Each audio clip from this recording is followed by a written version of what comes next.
Assalamualaikum everyone, my name is Rawan Alaa Alijal from Islamic University of Gaza. Today I'm going to discuss the theme of ambition in Shakespeare play Julius Caesar. First of all, this is the outline of my presentation. We will discuss Julius Caesar overview, then we will discuss the theme of the play. After that, ambition in this play.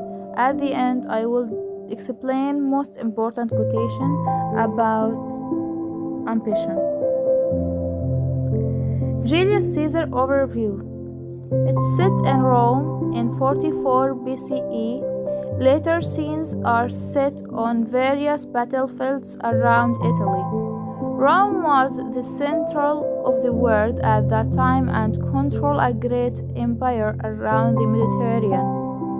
Rome was everything satisfied and settled, which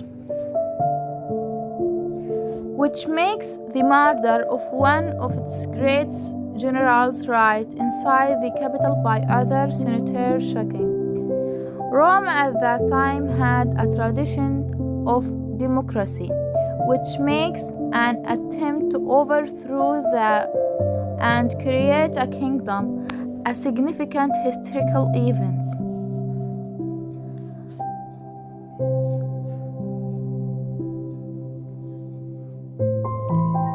Jealous conspirators convinced Caesar's friends Brutus to join their assassination plot against Caesar to stop Caesar from gaining too much power.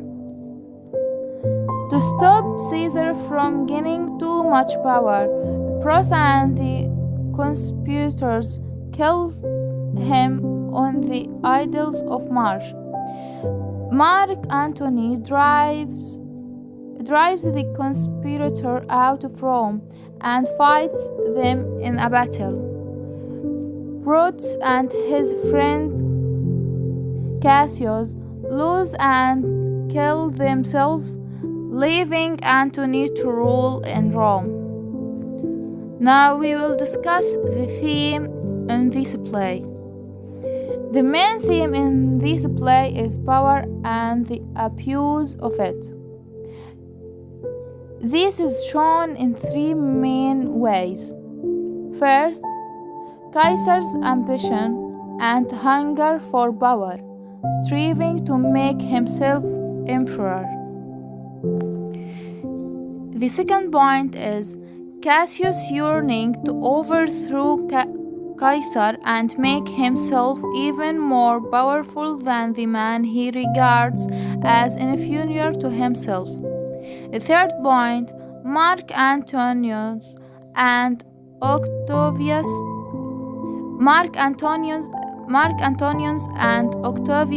Caesar's own eagerness to take advantage of the power vacuum in Rome and make themselves emperors, which they succeed in doing.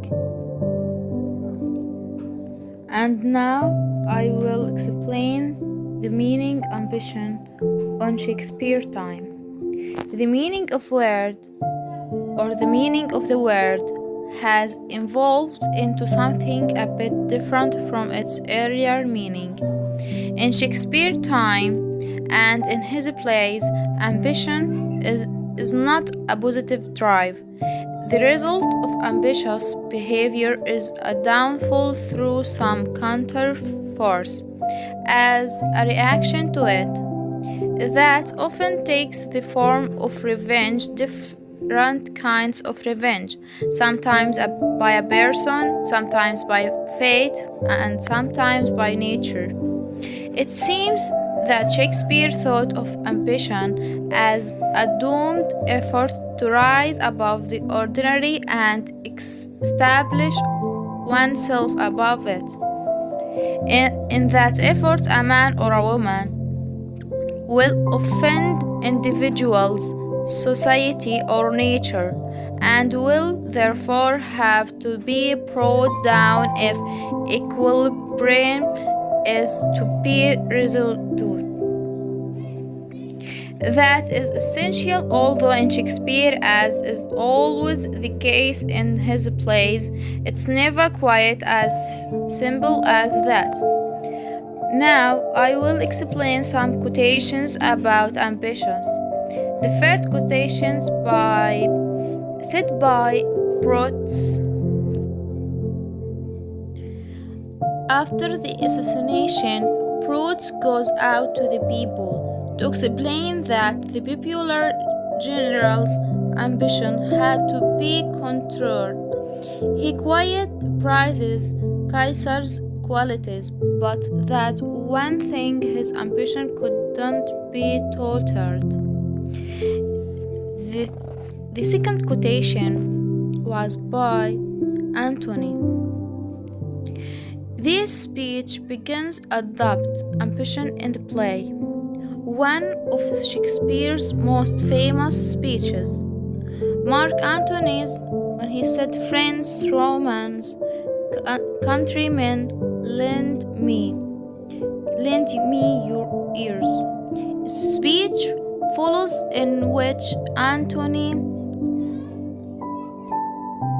disingenuously denies the presence of ambition in Caesar's actions, seeming to disprove the ambitious intonations that led to Caesar's death. By step analysis of Caesar's acts of valor and his love for the people of Rome, while at the same time throwing doubt on the motives of the assassins. And now I will explain the third quotation by Antony. Mark Antony continues with bitter irony to manipulate his friends, Romans and countrymen. This is his funeral oration for the murdered Julius Caesar, and his speaking with the promotion of the Honorable Brutus. Antony mocks the nation that Caesar had ambitions to rule over his jealousy Republican countrymen. He paints Caesar as a tender-hearted friend of the poor people, just as he will paint Brutus as a cold-hearted traitor to his friend Caesar. That hope I doing well. Thank you, doctor, for everything that you gave to us. And see you soon. Goodbye.